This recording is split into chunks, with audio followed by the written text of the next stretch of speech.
আসুন অভ্যাস বদল করি এবং কোনো কিছুকেই সাডেন না মনে করি।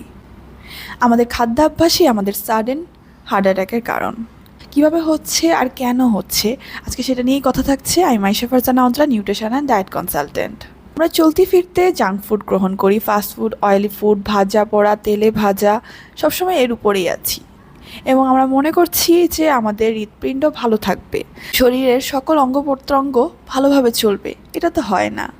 আমাদেরকে লাইফস্টাইল মডিফাই করতে হবে, আমাদেরকে ভালো খাবার গ্রহণ করতে হবে, আমাদেরকে আলট্রা প্রসেসড মিট এগুলো বাদ দিতে হবে, তেলের পরিমাণটা কমিয়ে আনতে হবে যথাসাধ্য, কারণ সব তেলই খারাপ।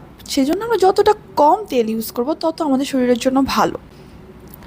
আমরা তৈলাক্ত খাবার, fast food, junk food, French fry, sausage এগুলো বাদ দিব, তখনই তো আমরা সুস্থ থাকব।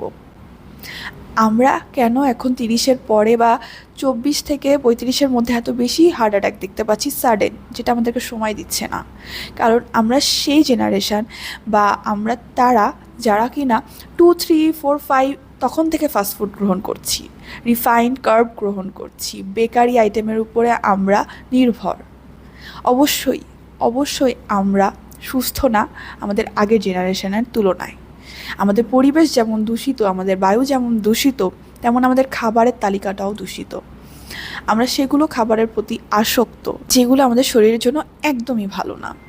তাই আসুন আমরা আমাদের হৃৎপিণ্ডের যত্ন নেই, শরীরকে এখন রিয়াকশান দিচ্ছে না বলে এমন কিছু গ্রহণ করাতে না থাকি, এক্সেসিভ কিছু গ্রহণ না করতে থাকি, যাতে আমরা হঠাৎ করে কিছু ঘটে যায় আর আমাদের আপন মানুষরা সাফার করে।